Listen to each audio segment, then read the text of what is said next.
నేను hair cut చేసిన. అయితే ఫ్రంట్‌కి కాదు, బ్యాక్ సైడ్ ఎండింగ్స్ కట్ చేసిన.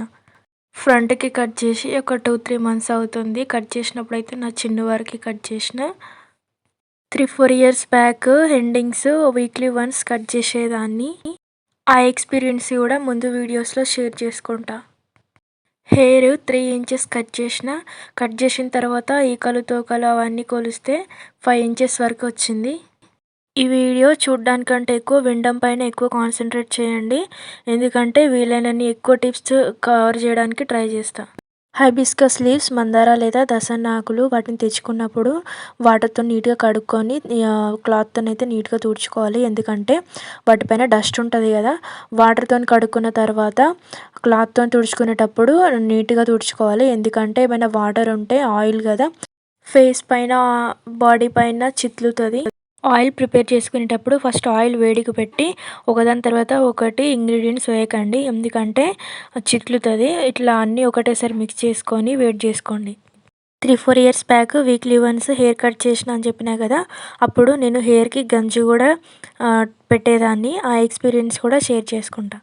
హైబిస్కస్ గురించి మా హెయిర్ కేర్ వీడియో 2లో, ఫెనుగ్రీక్ సీడ్స్ గురించి మా హెయిర్ కేర్ వీడియో 3లో చెప్పిన. లాస్ట్ టైం ప్రిపేర్ చేసిన ఆయిల్లో ఫెనుగ్రీక్ సీడ్స్ కూడా యాడ్ చేసుకోవచ్చు అని చెప్పినా కదా.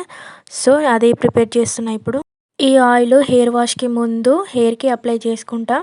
ఆయిలీ హెయిర్ ఉన్నా సరే హెయిర్ వాష్కి ముందు అయితే కంపల్సరీగా ఆయిల్ అయితే అప్లై చేస్తా. హెయిర్ వాష్ తర్వాత హెయిర్ పూర్తిగా డ్రై అయిపోయిన తర్వాతనే హెయిర్ ఆయిలింగ్ చేసుకోవాలి. నా హెయిర్ డ్రై అవ్వడానికి 1 డే పడుతుంది. అందుకే హెయిర్ వాష్ చేసిన నెక్స్ట్ డే నేను హెయిర్ ఆయిలింగ్ చేసుకుంటా. ఈ ఆయిల్ హెయిర్ వాష్కి ముందు, హెయిర్ వాష్ తర్వాత కూడా యూజ్ చేసుకోవచ్చు. ఇంకెవరైనా మా హెయిర్ కేర్ వీడియో 1 చూడకపోయినట్లయితే చూసి లైక్స్ టార్గెట్ అయితే ఫినిష్ చేసేయండి. ఎందుకంటే ఆ వీడియోలో ఆయిల్ ప్రిపరేషన్ చూపిస్తా అని చెప్పిన. ఆయిల్ మన హెయిర్కి బ్రహ్మాస్త్రంలాగా యూజ్ అవుతుంది. సో లైక్ టార్గెట్ అయితే ఫినిష్ చేసేయండి. ఏం లేదు, ఆయిల్ ప్రిపరేషన్ కూడా యాజ్ ఇట్ ఈజ్ ఇట్లనే ఉంటుంది. కాకపోతే అందులో ఒక ఇంగ్రీడియంట్ ఎక్స్ట్రా యూజ్ చేస్తాం. ఆ ఇంగ్రీడియంట్ వల్లనే మన హెయిర్ బూస్ట్ అవుతుంది. డ్రై హెయిర్ పైన ఎప్పుడు షాంపూ అప్లై చేయకండి. ఎందుకంటే షాంపూ వల్ల ఇంకా హెయిర్ డ్రై అయిపోయి స్ప్లిట్ ఎండ్స్ వస్తాయి. హెయిర్ వాష్కి ముందు డ్రై హెయిర్ ఉన్న, ఆయిలీ హెయిర్ ఉన్న ఖచ్చితంగా ఒక 5, 6 డ్రాప్స్ అయితే ఆయిల్ హెయిర్కి అప్లై చేసుకొని హెయిర్ వాష్ చేసుకోవాలి. ఇట్లా చేస్తే ఏమవుతుందంటే హెయిర్ డ్రై అవ్వకుండా స్ప్లిట్ ఎండ్స్ రాకుండా ఉంటాయి. అట్లనే హెయిర్ కండిషనింగ్గా ఉంటుంది. నేను ఆయిల్ ప్రిపేర్ చేసుకునే బౌల్ చూస్తేనే మీకు అర్థమవుతుంది నేను ఈ ఆయిల్స్ యూజ్ చేస్తానా చెయ్యనా అని. ఎందుకంటే కొంతమంది అడుగుతున్నారు, నువ్వు నిజంగానే ఈ ఆయిల్స్ యూజ్ చేసినావా, ఈ ఆయిల్స్ వల్లనే నీకు హెయిర్ గ్రో అయిందా అని. నేను మిమ్మల్ని నమ్మించడానికి వీడియోస్ చేయడం వేరు, మీరు నన్ను నమ్మి వీడియోస్ చూడడం వేరు.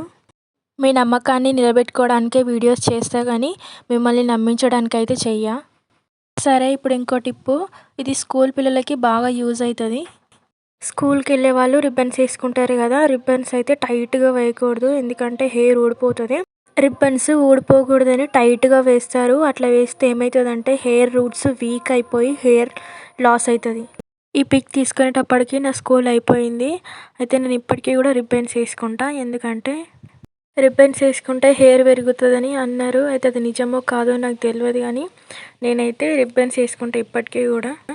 ఈ పిక్లో కనిపిస్తున్నట్టు హెయిర్ కింద వరకు మలుచుకొని వేసుకోండి జుట్టు. ఎందుకంటే స్ప్లిట్ ఎండ్స్ అవి ఉంటే సాల్వ్ అవుతాయి. కాలేజ్కి వెళ్ళే గర్ల్స్ అయితే కాలేజ్కి వెళ్ళినప్పుడు ఒక్కసారి కూడా హెయిర్కి ఆయిల్ పెట్టుకోరు.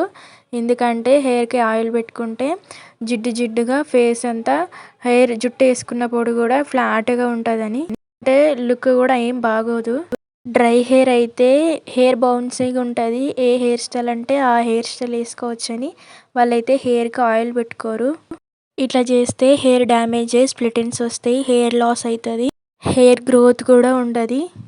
వీటన్నిటికైతే ఇప్పుడు ఒక సొల్యూషన్ చెప్తా. మీరు హెయిర్ వాష్ చేసుకునేటప్పుడు హైబిస్కస్ ఆయిల్ అయితే ప్రిపేర్ చేసుకొని గోరువెచ్చగా ఉన్నప్పుడు స్కాల్ప్కి అయితే మసాజ్ చేసుకొని పెట్టుకోండి. ఒక 2, 3 అవర్స్ వదిలేయండి. వదిలేసిన తర్వాత హెయిర్ వాష్కి ముందు బాటమ్ టు టాప్ చిక్కులు తీసుకోండి. మీరు ఎప్పుడు యూజ్ చేసే షాంపూస్ కంటే ఒక half shampoo or 1 shampoo extra use చేసి హెయిర్ వాష్ చేసుకోండి. మీరు ఆయిల్ పెట్టుకునేటప్పుడు అయితే నిండుగా పెట్టుకోవాలి, ఇట్లా జారుగా. అప్పుడే మీరు half shampoo or 1 shampoo extra use చేయండి. హెయిర్ వాష్ తర్వాత హెయిర్ మంచి కండిషనింగ్ ఉంటుంది. హెయిర్కి అయితే ఎట్లాంటి డ్యామేజ్ ఉండదు.